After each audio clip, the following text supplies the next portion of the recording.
नमस्कार सभी को। आप सभी का एक बार फिर से स्वागत है हमारे YouTube चैनल पर। आप सबको पता है कि कल हमने लूसेंट के फर्स्ट चैप्टर की वीडियो बनाई थी। उम्मीद करती हूँ कि आपको अच्छे से समझ में आया होगा। अगर फर्स्ट चैप्टर आपने अभी तक नहीं किया है तो प्लीज़ चैनल पे जाके फर्स्ट चैप्टर की वीडियो आप देखें, आपको अच्छे से समझ में आएगा। आज हम सेकंड चैप्टर का पार्ट 1 करेंगे क्योंकि वो बड़ा चैप्टर है, तो थोड़ा धीरे धीरे मैं आपको समझाऊंगी ताकि आपको अच्छे से समझ में आ जाए।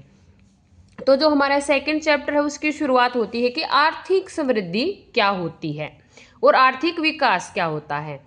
वैसे अगर नॉर्मली आप किसी पर्सन से पूछेंगे कि आर्थिक समृद्धि में यानी कि इकोनॉमिक ग्रोथ में और इकोनॉमिक डेवलपमेंट में कोई फ़र्क है, तो जो इकोनॉमिक्स के स्टूडेंट नहीं है वो तो कहेंगे कि नहीं जी कोई फ़र्क नहीं है।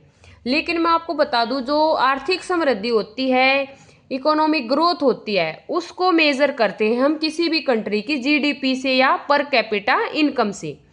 जीडीपी क्या होती है? किसी देश की एक वर्ष की जो है, एक जो लेखा वर्ष होता है उसके अंतर्गत जितनी भी वस्तुओं और सेवाओं का उत्पादन किया गया है उनके अंतिम मूल्यों के जोड़ को हम जीडीपी बोलते हैं।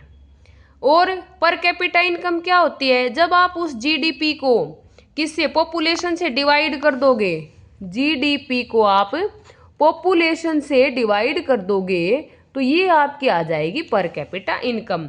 तो इसमें सिर्फ ये दो चीज़ें देखी जाती हैं और क्वांटिटेटिव होता है ये हमारा डाटा जितना होता है। यदि किसी देश की जीडीपी बढ़ रही है या पर कैपिटा इनकम बढ़ रहा है तो इसका मतलब ये है कि उस देश में आर्थिक समृद्धि बढ़ रही है, इकोनॉमिक ग्रोथ जो है उसकी बढ़ रही है। लेकिन जो इकोनॉमिक डेवलपमेंट होता है, आर्थिक विकास होता है, उसके जो पैरामीटर्स होते हैं वो क्वालिटेटिव होते हैं। जीडीपी और पर कैपिटा इनकम तो बढ़ना चाहिए, लेकिन उसके साथ साथ में और कौन सी चीज़ों को हम इसमें मेजर करते हैं, क्या क्या देखते हैं कि उस देश में रहने वाले लोगों की जीवन की गुणवत्ता बढ़ रही है या नहीं बढ़ रही।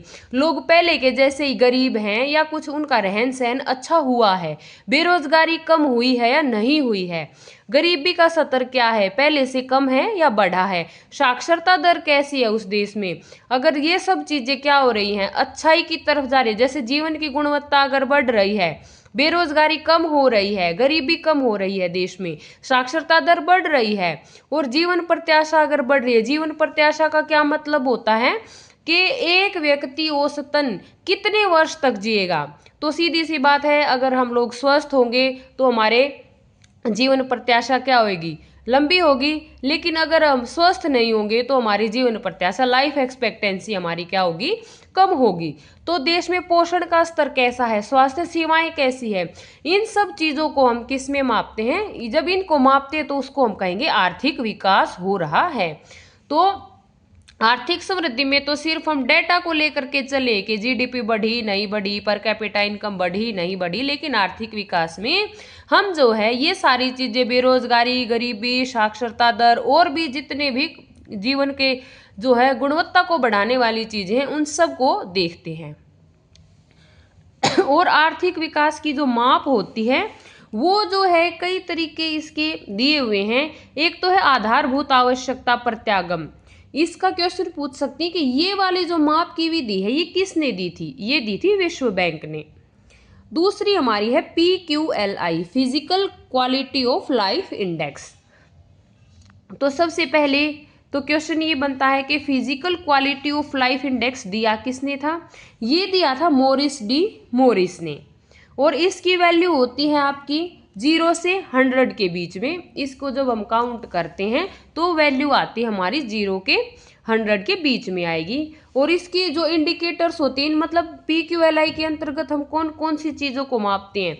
सबसे पहले तो हो गया लाइफ एक्सपेक्टेंसी, जैसा कि मैंने आपको अभी बताया है। लाइफ एक्सपेक्टेंसी क्या होती है कि किसी देश के व्यक्ति औसतन कितनी वर्ष तक की आयु जिएंगे। जितनी ज़्यादा अच्छी स्वास्थ्य हमारा होगा, उनकी उस देश में स्वास्थ्य सेवाएं जितनी ज़्यादा अच्छी होंगी, उस देश के लोगों की लाइफ एक्सपेक्टेंसी भी उतनी ही अधिक होगी।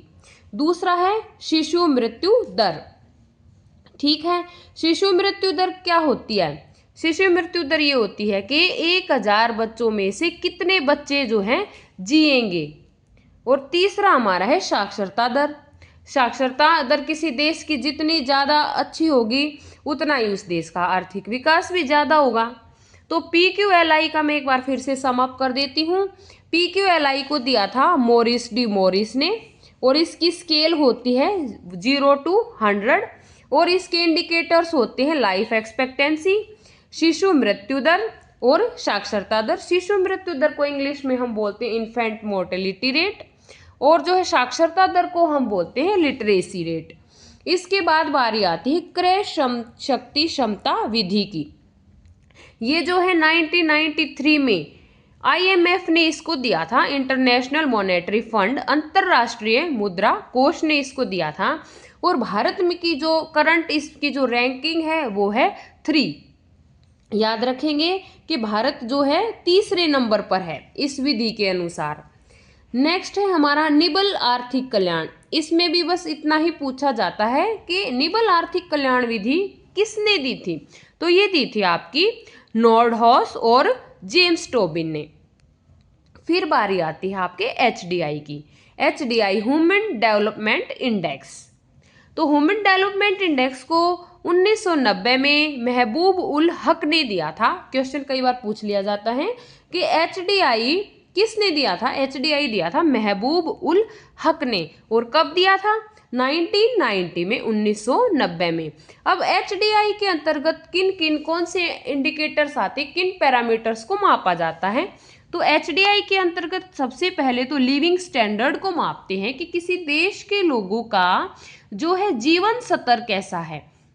जीवन स्तर से क्या समझे आप? जीवन स्तर का मतलब ये है कि उस देश के लोगों की जो है में गरीबी है या गरीबी से ऊपर उठकर वो एक अच्छा जीवन व्यतीत कर रहे हैं। जैसे मैं आपको थोड़ा सा एग्जांपल दे के बताऊं, भारत जब आज़ाद हुआ था उस टाइम पे हमारा लिविंग स्टैंडर्ड कैसा था? लोगों के पास चलने के लिए साइकिल तक बड़ी मुश्किल से होती थी।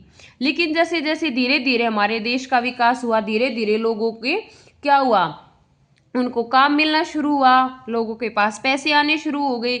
जब पैसे आने शुरू हो जाते हैं तो ऑटोमेटिकली जो हमारा लिविंग स्टैंडर्ड बढ़ जाता है। क्या आज पहले जैसे हालात हैं? बिल्कुल भी नहीं। तो लिविंग स्टैंडर्ड हमारा होगा कि हम किस तरीके का जीवन जी रहे हैं।